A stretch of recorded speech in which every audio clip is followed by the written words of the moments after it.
There comes a girl of fire and ice, born of two worlds with the power of light. To save Adara, she must awaken the beast and defeat the shadow that lives in the east. Her enemies live inside one she holds most dear. He thrives on darkness and feeds off fear. She must conquer his chaos and trust in her heart, or all she loves will be lost to the dark. Hi, friends. You're listening to Beyond the Pages with Sarah and Savannah. Today, we're going to be talking about an entire book series. I think this is our first book Yeah, this is series. our first book series. We had intended to do a different book series a few episodes ago, but we ended up scrapping that idea. After Savannah took forever to try and read the first book and then never finished it. It's on my did not finish bookshelf. I will not be reading that. It was a dark book that, It was, and it was just really hard to get into. It was hard to yeah. read. But this one, Yeah, let's talk about the Of Dragons and Fae series by Jasmine Walt. The books in this series are Promised in Fire, Forged in Frost, and Caged in Shadow. And for these particular books, both Sarah and I listened to the books. So this is, I believe, our first podcast for a series where, number one, it's a series, and number two, it's audiobooks. So the voice actors for this book is Bridget and Jake Bordeaux. I assume they're husband and wife. Or siblings, either way. I forgot to look it up, but my thoughts on Bridget, she had a ton of people she had to voice, and I thought she did a pretty good job. Yeah, there's a lot of female characters in this series, and Bridget was responsible for voicing all of them. Yeah, she made up voices in their own unique way, their own way of speaking for each and every character. So even though she was flipping back and forth a lot, you still understood who she was trying to portray. Yeah. Which I thought she did a great job. Yeah. There were a few voices that she would mix up sometimes, which was kind of annoying. Yeah, I feel like she sometimes mixed up Adara, the main character, and the two other female Queens? No, I was thinking Mavlin and Quay. She sometimes mixes those three up. Oh, and see, I sometimes feel like she mixed up the two other, not queens, but The ladies. the ladies of the houses or whatever. Yeah. So really, they should have re-recorded those sections. Honestly, I don't really know how the recording works for an audiobook, Yeah. but if they could re-record it, I think it would benefit them. Otherwise, I really had no complaints. Yeah. I liked her voice. It wasn't annoying. When they did the prologue of the first book, I did not know if I was going to be able to listen to this series because both Bridget's voice and Jake's voice, they both just grated on me, and I did not like it. But then I listened a little bit further, and I was like, okay, I can get used to these voices. And even even the way that Bridget voiced um, the female character in the prologue, whose name I can't remember anymore. Um, but when she voiced her later in the series, it was a very different tone of voice that she used. Yelena. Yes. Yelena. Yeah, I hated how she voiced Yelena in the prologue. She was just warming up. Yeah, she was warming up and she didn't know what this character was going to be in the end. And I'm sure that's half of it. I'm sure they have all of these voices in their head whenever they're starting, and then they have to kind of just go with it. Yeah. You know? So the other voice actor was Jake Bordeaux. Again, had a lot of people, but his range was not as impressive as Bridget's. Yeah. Yeah, the Einar and the Dune voices were very similar. They were, Yeah. and even Leap to an extent, they were very similar, and just this deep gravelly voice that didn't have a lot of emotion to it. No, no, exactly. And one thing that bothered me the most was every now and then he would mess up his main character's name. He would call him Einar instead of Einar, Einar. And yeah. I'm like, I'm sorry, what? That's one thing. I've listened to several books that were read by different narrators, specifically like the Wheel of Time series. It's read by Kate Redding and Michael Kramer. Very, very wonderful voice actors. However, the way they pronounce names of places and names of people tends to change from book to book or even within the same book, and it drives me crazy. Oh, that would be very annoying. Yeah, this book so I guess there's two ways that you can uh, do a book with multiple narrators or voice actors. This one was done in duet, which means um, there's one voice actor who is reading for their point of view. Like, it's Adara's point of view this chapter, so Bridget was reading the exposition part, and then either would do their genders Yeah, characters. yeah, Whereas it can also be done where it's just whoever's point of view it is, that voice actor gets that whole chapter, including the voices of different characters. yeah. And I found this really, really jarring. It was my first time hearing something in duet, and it kind of threw me out of the story a little bit at first because it was just these two voices, and it's like listening to people actually in person, but that's not what I was expecting Yeah. No, I get in it. an audiobook. But overall, you think like it was okay? After I got used to it, after the first couple chapters, I was like, okay, this works really well. I do enjoy this. I'm gonna keep listening to the series. Yeah, I didn't think it was that bad at all ever. They're very talented voice actors. I could never do it. I hate how my voice sounds. Don't know why we decided to do a podcast because I hate how my voice sounds in recordings. But anyway, Yeah, let's get into the story. so because there's three books, we won't be recording this as we usually do. We're just gonna kind of skim over the bigger things that we think we want to discuss. We hope that you do read this series, but It is a very good series. this series is in the kingdom of Adara, and it's composed of four realms: the earth, the air, the fire, and the water. Although the water realm in this book seems to have its own sections. Yeah, most of the realms have different towns and stuff like that, but the water realm has lesser lords almost that rule different types of water, like the ice realm or the ice fae, Yeah. the swamp fae, the ocean. Like they all fall under the rule of the water, the lady of the water realm, but they all do kind of rule themselves. Yeah, exactly. Um, I didn't find it confusing.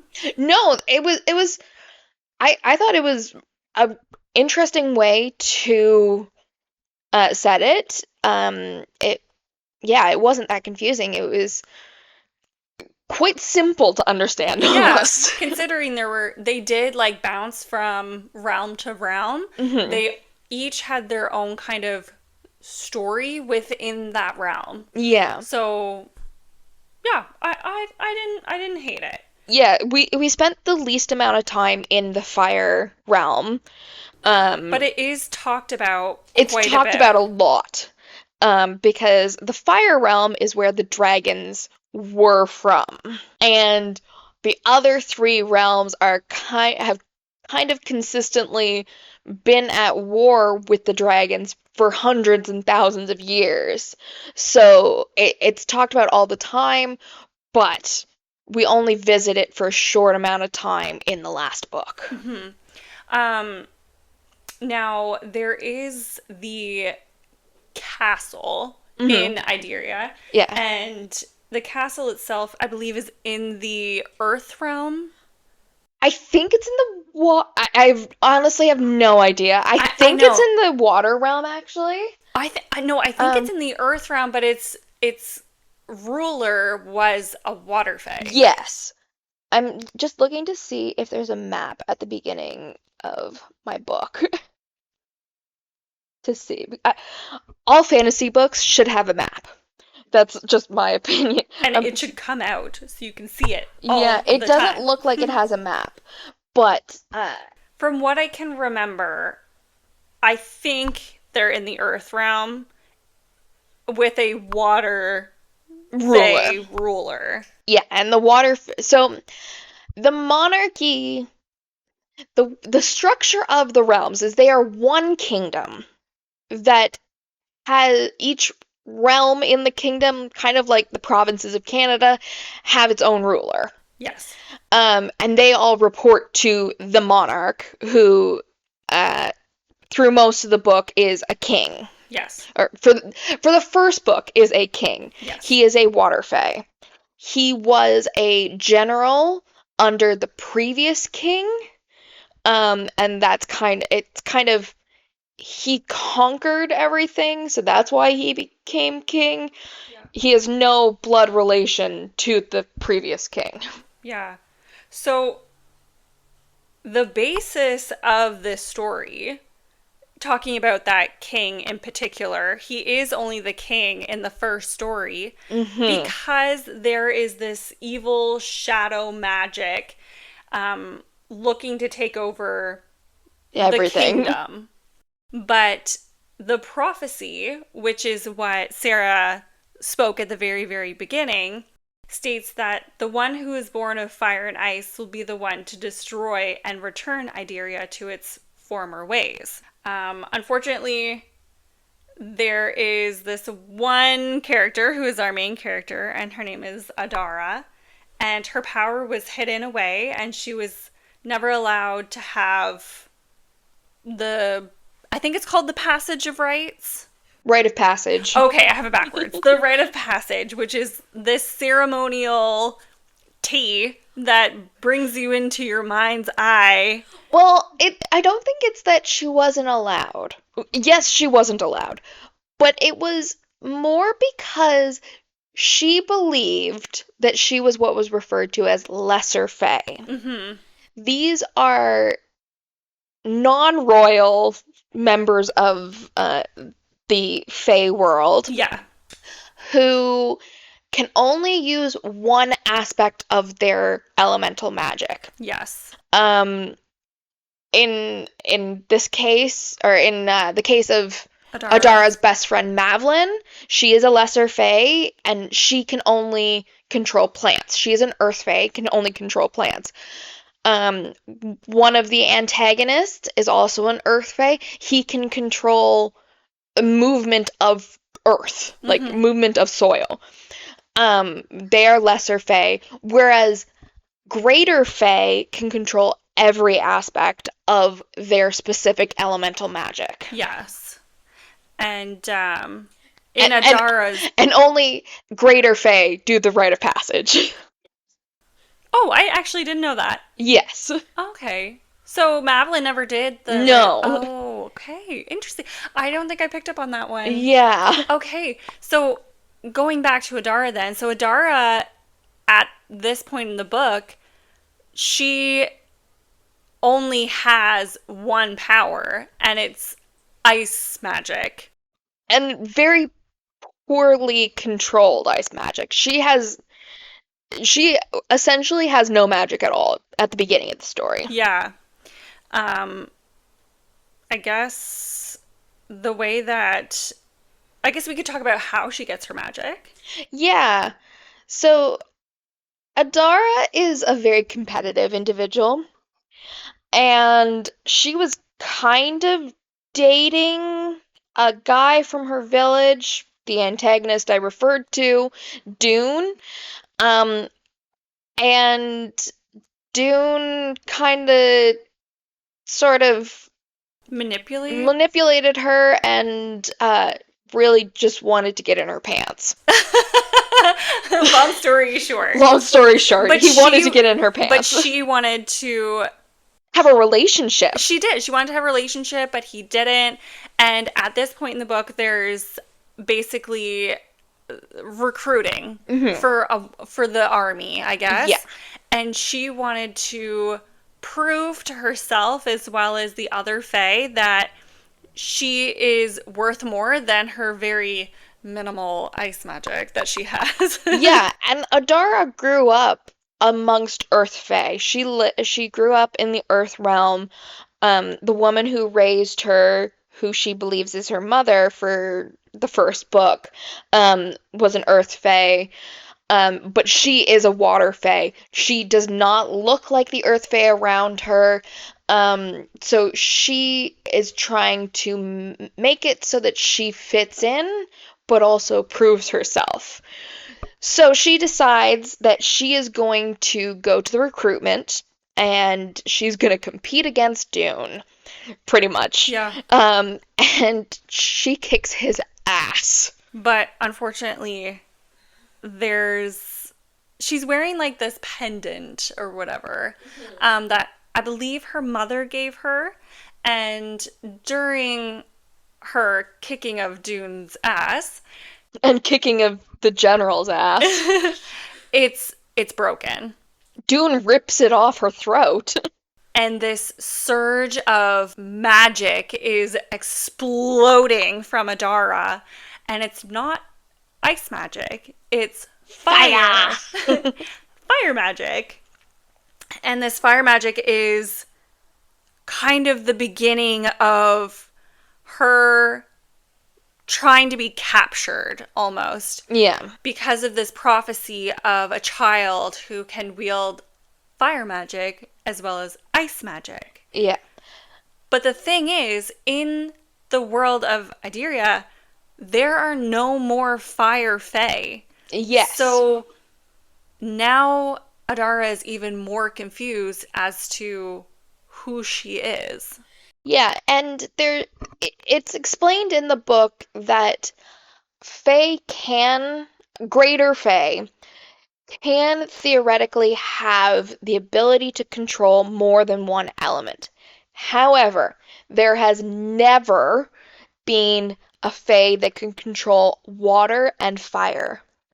They could control water and earth, water and air, air and earth, any other combination, but never water and fire. So it's like, how is this happening? How is this even possible? And so Adara is on the run for her life for the next 3 books. So just kind of circling back to the basis of this story, there are 2 main storylines in this book. There is trying to defeat the shadow. They name her Nox. Mm-hmm. And because we find out that Adara actually is a greater fae with the fire and the ice magic, she needs to complete the rite of passage in order to defeat the shadow. Yeah. So that is the basis of this story. Exactly. Tell me what you thought about Adara. She wasn't my least favorite female main character that I've ever read. She was far from that. I did enjoy her most of the time. Agreed. However, I almost enjoyed the side characters more than her. Me too. And honestly, more than the main male character as well. Like, the 3 main side characters, Leap, Quay, and Mavlin, are so much more entertaining than the main characters in this book. It's kind of sad, but they're amazing. Their personalities just, they complemented each other, and they were just more entertaining, I found. I Mm-hmm. found the Adara and the main male character, Einar, very what's a word here? They're very plateaued, maybe. Mm-hmm. Very basic. Whereas the Yeah. other characters were very exciting, I guess. Mm-hmm. Um, but yeah, I didn't hate her. I also didn't love her. Yeah, it was really nice to have a female main character in a romantasy series that wasn't constantly getting distracted by the male main character. Yes, he was there and he was always doing something, but it was she was able to separate herself from him for a good chunk of the last book and get on with what she needed to do. Yes, and she wasn't like a girl who needed to learn how to fight. She knew how to fight. She Hmm. had a mind of her own. She wasn't a 17-year-old child. I'm pretty sure she was in her 20s at this point. Yeah, 21 or 22. She wasn't I say this with a caveat. She wasn't an adult.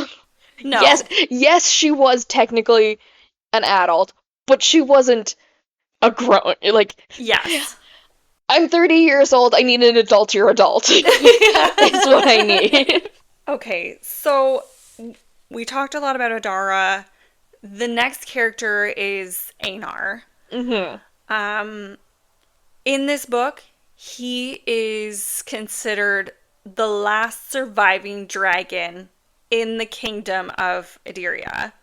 He is also the key to a portal that his species has fled to in order to save them from Iberia. Because at the beginning of the book, In that prologue that really annoyed me. Iberia was trying to rid them of their life, so they had to flee. Hmm. And in order to do that, one of them had to stay behind, and that became Einar. Yeah, he was Einar kind of annoyed me. He's supposed to be this big bad warlord general, and he's kind of a wimp. He's mopey and he's whiny and he just drove me a little crazy. I mean, Adara could kick his ass. I know, he wasn't much of a war leader. Like, you just expect someone who could turn into a dragon to just contribute a bit more. Like, he should be like more in your face, more opinions, more something else. Whereas he just like stood by. In my notes, I called him a wet noodle. Like, he was just there. I didn't even read that. Oh, that's funny. Yeah. However, he does help along the way. He's not the best help, but he does help. He does get Adara around because she can fly on his back. Um, At the very beginning of the book, I clearly made a mistake here. For a good chunk of this book, I thought he was betrothed to the princess. to Yelena. Yeah. I never thought that, but I did think that there could have been a relationship between them. Which there isn't because They're like brother and sister. Yeah, and Einar and Adara turn out to be mates. So now let's talk about the side characters, the characters that we actually really enjoyed. Yes, so again, there was Mavlin, Quay, and Leap. And Mavlin is an Earth Fae. She is Adara's best friend, like ride or die, quite literally. Yeah. And she would do anything for Adara. She literally left her life in order to pursue Adara's crazy quests. Yeah. Without Adara asking her to do it. No, without blinking. Like she was just like, "What do you need?" Yeah. Like, that is the definition of a best friend. That is absolutely, yeah. Yeah. Like, literally ride or die. Which Madeline, in kind of like a weird way, gained another best friend who was Leap. Yes. So Leap and Quay are cousins. Yeah. And they are both air fae. I the thing for me was I kept forgetting how young Leap is. He's supposed to be like 14 years I old, and I know. kept thinking he was the same age as the rest of them. And it's because they kept making the way that he spoke a lot older, but then they'd be like, oh, he barely comes up to my shoulder. I'm like, okay, I have met some 14-year-olds and they have been taller than me. I mean, my 15-year-old cousin is over 6 feet tall, so So some of these things just didn't make sense, but yes, he was, I think, 14, like you said. yeah. So Leap is the next next side character that we are introduced to, and he is, like I said, an air fae, and he's an orphan, and kind of hanging out with the harpies, kind of just a rebel, kind of a pickpocket. Just he's doing whatever he feels like He's a doing. kid trying to find his way in a world where he has no guidance. Yeah, and he is very, very powerful for someone his age. And very smart. Very smart, very resourceful for someone his age. He is what is referred to, or he would be when he got older, what they refer to as a lightning rider. So these are greater fae who can control lightning. It is a very limited number of people who can do this amongst the air fae, and Leap is one of them. And both of his parents were also lightning riders, but they died. I can't remember what killed them, but they're dead. I think it was just the cause. Like at the beginning of like a war of some sort. Yeah, something like that. And then we're introduced to Quay, who is a very odd duck. She's very quirky, for sure. She's very quirky. She's amazing. She is a prophet, or the prophet. The winds speak to her and tell her what's going on and tell her everything she needs to know about anybody. She also happens to be the niece of the Air Fae Lord. Yeah. So is Leap. And Madeline and Quay kind of have a little bit of a flirty relationship going on, but it's not much more than just flirting. I know, but it's so cute. It is so cute. And one thing too is that Quay actually becomes fairly important. She's kind of one of the two guiding characters to help Adara as to what she should do next in order to complete her quests. Yeah, because Quay hears the winds and is this prophet, she knows what needs to happen to get things done. But she can't see the people who are closest to her. Yes. So she can't see what's going to happen in Madeline's future. She can't see what's going to happen in Leap's future because they're so close and so important to her. Yeah. She can see Adara's future. Yeah. At least as far as we can tell.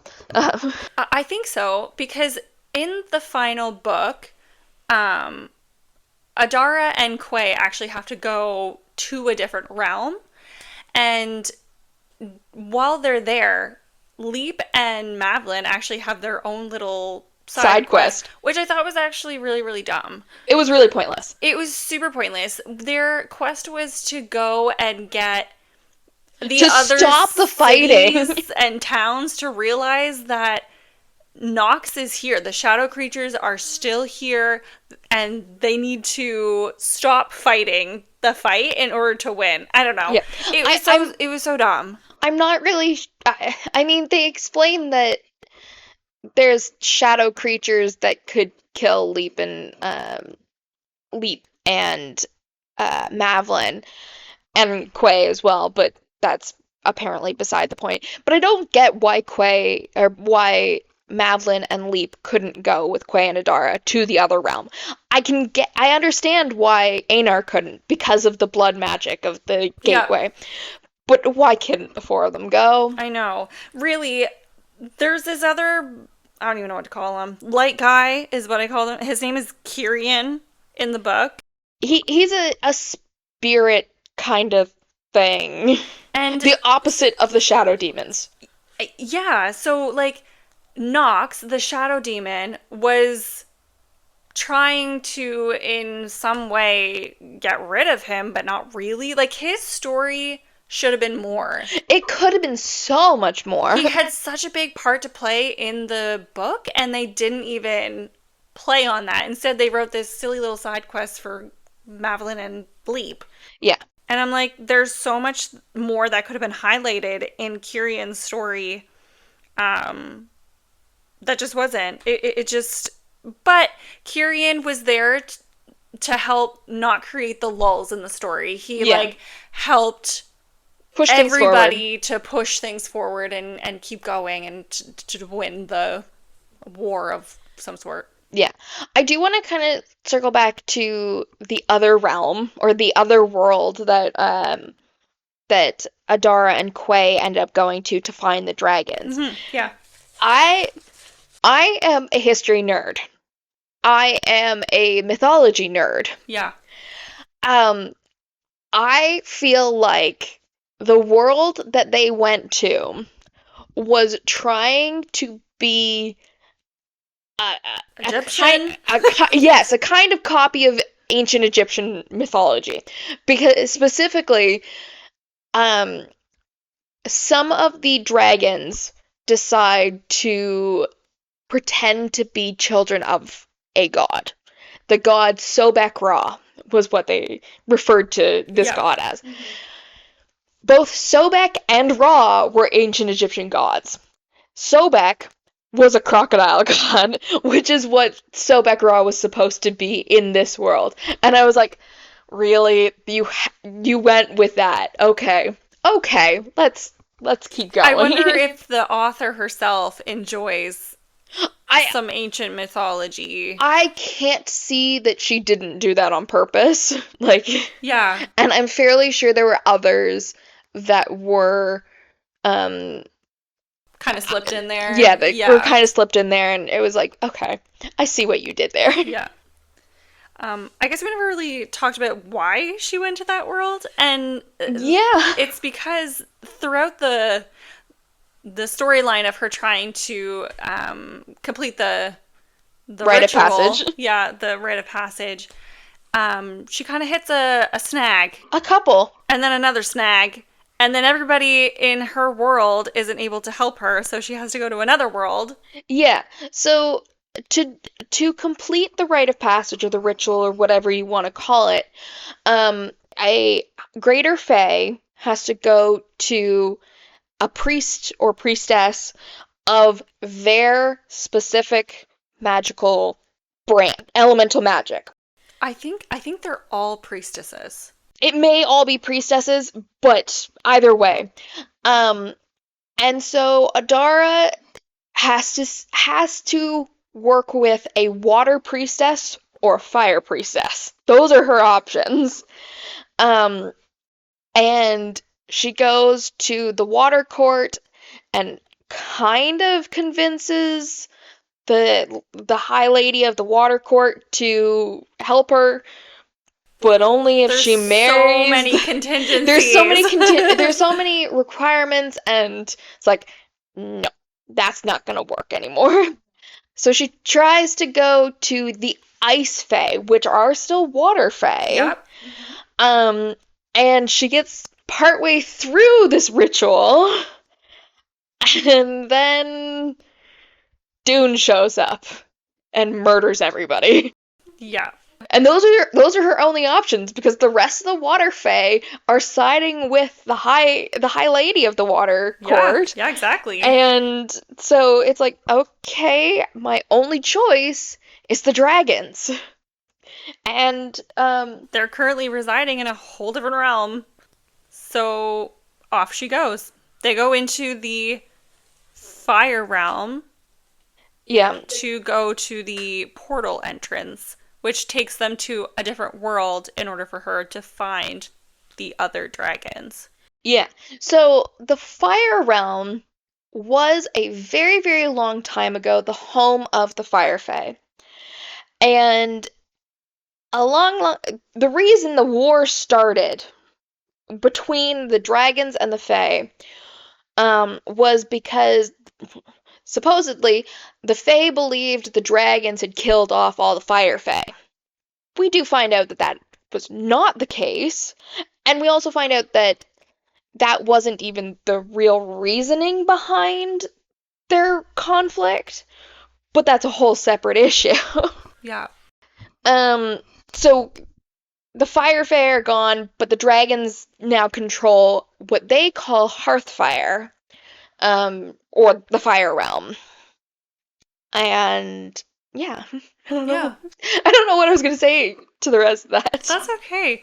You know, of course, unless you read this series, a lot of this you're not even going to understand. So, before you even listen to this podcast episode, I highly recommend that you read the series.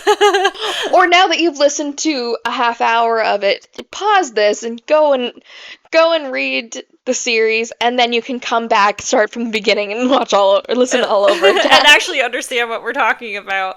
Or perhaps maybe this has convinced you to actually read the series. Yeah, it is a very good series. Anything that you want to discuss further regarding any of the storylines before we continue on? I don't think so. Okay.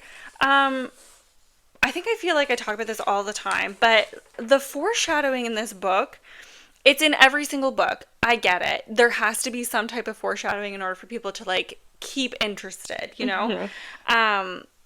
But the way that the writer wrote this particular book made it very obvious, and it kind of took away the mystery and the excitement when certain things would happen, which made the book a little boring and not as page turning as I would have liked it to be. But there was a lot of character building, which I did enjoy. Just the foreshadowing, it just wasn't there. It was like it would happen, or they would say something and then it would happen like a chapter later. Yeah, I knew the big twist of the first book very early on. You did? About who Adara's parents are. Oh, I remember texting you when I had finished this book, and I said, "Let me know when you get to this point." I don't think I ever did. No, you didn't. And so I knew very, very early on what the twist was going to be for that book. I also knew because it's a romantasy series and it was a 3-book series, I knew there was going to be complications to the relationship between Adara and Einar. Yeah. I knew that. And you have to expect that anytime you're reading a romantasy series. Yeah. It's gonna happen. But yeah, there was a lot of foreshadowing that you knew you lost some of the excitement because it was so obvious. Yeah.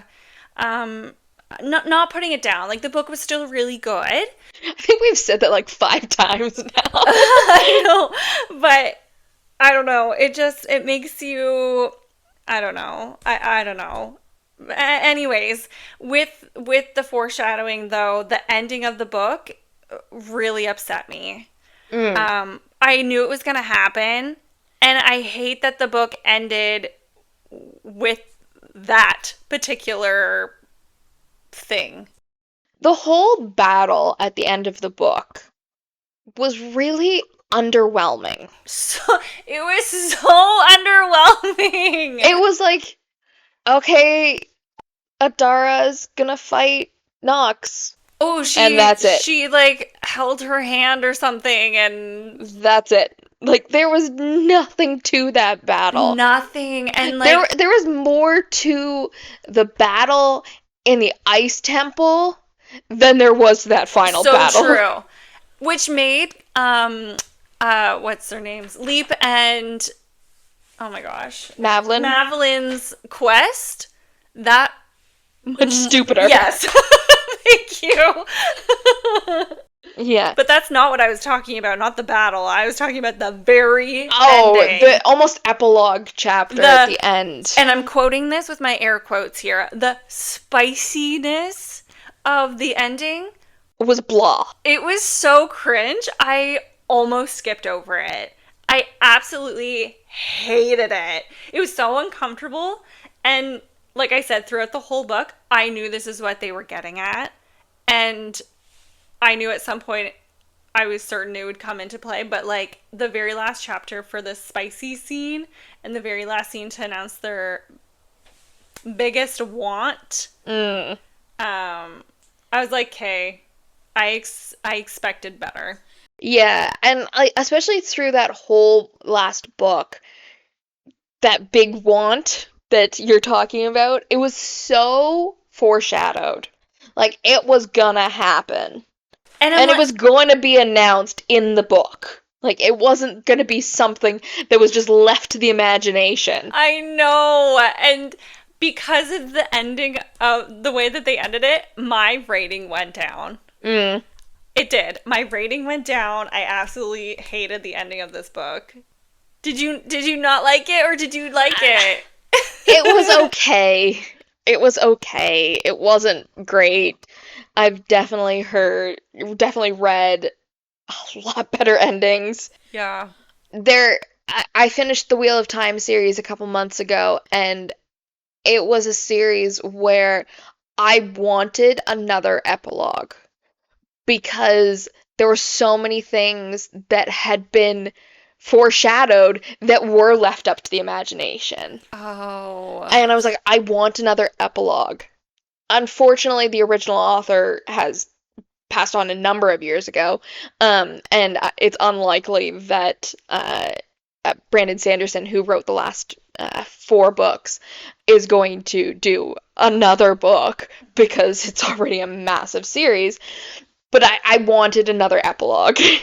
Also, with Brandon Sanderson, if you haven't read Trust of the Emerald Sea, we recommend that you go and listen to that and listen to it as an audiobook. It was very good, and we do have an episode out of us and discussing that particular book. Yeah, it's one of my favorite books that we've done. Honestly, an episode I've been recommending it to everybody. It was very, very good. It was a recommendation from my brother, which I then passed on to Savannah. Yeah, so. No, it was very good. Okay, so let's talk about our ratings. Okay, we have it broken down a little bit. Yeah. So, what's your narration? So rating? My narration, I actually rated it. These are all out of 10, I think. Yes. And mine was a 9. Okay. I said a 7 for 2 reasons, and I've mentioned both of them, because I didn't really like the duet style. Yeah. Of narration, and that has nothing to do with the narrators themselves. They were fabulous, but the style just threw me. Yeah. And then the other was the not always steady voice, like the not always constant speech pattern for each character. Yeah, and that's why I chose a 9, because Einar and Einar, come on now. That's your main voice. You need to get his name right. When it's a main character, I mean, there are other characters that you could have pronounced their names wrong, and I wouldn't have minded as much. But Einar, he's the main male character. You got to get his name right. Yeah. Next we have the plot. I think we were very close in this one. Yeah. So I rated it a 7.5 out of 10. I rated it a 7. And I think this is both of our thoughts here. Yeah. That the battle and how she defeated the shadow was super, super underwhelming. Mm-hmm. And I also thought, like, why wouldn't the dragons come back from the other world if they also weren't accepted in that world? Yeah, because some of the dragons were pretending to be the children of this god. But others, like more than half of their society, what was left of them, they were banished from the mainland and were living on these islands. I mean, they did get a pardon, but then at the same time, it's like people still don't want them there. Yeah. So if Hearthfire was, being restored, you think they'd come back? I kind of think that they did, in my imagination of what actually happened in that kind of epilogue chapter. I think that once Hearthfire was being restored, they did come back. See, I think it would have made sense because Elena wanted to be the princess to keep ruling, and Adara didn't. So it wouldn't have made sense for Adara to be the go-to person for the realms, like almost like not a messenger, but I don't even know. Ambassador, yeah, almost? an ambassador, yeah. Whereas the princess could have still ruled Hearthfire. Yeah. Like, you know what I mean? So Yeah. yeah, I made it a 7.5 out of 10. The side stories we did give the same rating. Okay. That was a 5 out of 10. Yeah. They could have been so much better. Yeah, but they were made also no sense most of the time. They were also kind of pointless. And the light guy, Kyrian, he should have played a bigger role with the shadow creatures. Yeah. Yeah. Yeah. The characters themselves, there were so many characters in this book. Yeah, there was a lot of characters. We didn't even go through half of them because they did talk about like the high ladies and the princes and whatever, the general, the lower lords, yeah, Mavlin's parents, Mavlin's friends. That being Mavlin's said, though, parents' friends. Like, props to our voice actors because they did a great job of making sure that we knew that these were all different people. Yeah. So we understood the story quite well. Yeah, absolutely. But the characters, I think you gave them too, an 8.5 out of 10. Yeah, I loved a lot of the characters. I wish that the relationships between some of the characters had been more developed. Yeah. Specifically Mavlin and Quay. And also Quay and Leap, their relationship, while already existing, could have been expanded on, could have been explained more. Yeah. Just while we're talking, a character that could have had a little bit more of a role. I don't know who he would have ended up with, but that lightning rider that helped. Oh, that helped Leap and Quay? Yeah. Or Leap and Mavlin? Yeah. Leap and Mavlin escape. Yeah. He could have been great. Yeah. I can't remember his name. I can't remember his name either, but Riker? No, that's his cousin. That's the asshole cousin. Yeah. No. I don't know. Anyway. Yeah. So. The writing. Yes. Again, we agreed on this one, a 7 out of 10. There's definitely room to grow. Absolutely. But it was a very good series. I know she does have other series, other dragon series, I think. Do you know if this was one of her first? I don't think so, but... Okay, interesting. Because like I said, I do know that she has other series that are out because they keep popping up on my Audible. You might like this. So I actually did up my math, and I didn't. It's a 37 out of 50, which I think yours would be fairly close. Yeah. Which is actually 75%, which means this book gets a 4 out of 5 star rating. But in true fashion here, I think it gets a 3, or at least a 3.5. Yeah, I would probably say about the same, a 3 or 3.5. Like, the series was a good series. It wasn't amazing. Yeah. It was nice to read a completed series for once because like we're both also reading Fourth Wing series. Yeah. We're not in those. That's incomplete. Spark of the Everflame, or Kindred's Curse saga, which is incomplete. Yeah. So it was nice to read a completed series. We did read not that long ago too Shadow and Bone. What? I thought it was The Well, Cruel Shadow and Prince. Bones was a one-off. That was our second one. Oh Our second yeah. No, episode. but we read a full series, or at least I did. You read the whole series of The Cruel Prince. The Cruel Prince, yes. We didn't do an episode on that. That was for our book club that we are part of. Honestly, if I'm being perfectly honest, I liked The Cruel Prince more than this one. Maybe. But they were very, very different. Yes. So even though I liked it more, it was just a different style. It was written different. It was a different story altogether. Yeah. But if you haven't read The Cruel Prince, check it out. check it out. So general thoughts, would you recommend this? Yes, I think I would recommend this book, especially if you were taking a long road trip or something. Yeah, Going back and forth to work, that's where I listened to it. It was great to just sit in my car and listen to something besides music, honestly. Yeah, it's a great book for that kind of thing when you're a little bit not paying attention. It was very easy to follow. Yeah. Besides maybe some of the characters. Yeah, some of the characters, specifically in the last book, there was a lot of characters that were important. So it was like you're constantly trying to remember who they're important to and why they're important. Yeah. And I know you don't like the prologue, but I think listen to the prologue. It actually explains a lot. Yes, and it does. I clearly missed something in there, but I will say it does give the conversation between Einar and Yelena does give off a we're together vibe, like we are in a relationship vibe. Yeah. In that prologue. Yeah. But they are not. Other than that, I don't really have much to say besides check it out. Honestly, it was not bad.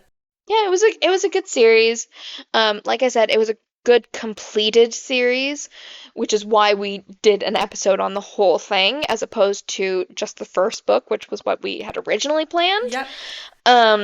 But, besides this book too, like we do have a website that you can check out, and we are updating it periodically with other reads that we have read. Not always necessarily a 5 out of 5 read, but some of them are good in between books. Like if you yourself are listening or reading or listening to a series and you just need something in between. Yeah, and we have quite a few standalone books that we have reviews for on our website, so check those out. Yeah, we have a handful of other podcast episodes. Please make note, though, we are still learning the ropes here. Yeah, and you probably will have heard some background noise. We are not filming in our normal spot. So there was some, I know there was a siren earlier because there's a fire station near my apartment, and yeah, so you may hear some background noise in this episode that you don't normally hear, and we may or may not be able to get out. So That's okay. Speaking of the noisy highway by my apartment. But yeah, besides our website, you can follow us on Instagram at Beyond the Pages of Sav and Sarah. If you don't mind just hitting that like and subscribe button on our YouTube channel. Yep, our website is beyondthepages.ca. Yep. And like Savannah said, our Instagram is Beyond the Pages with Sav and Sarah. So tell a friend, like and subscribe, because a book goes beyond its pages. Bye!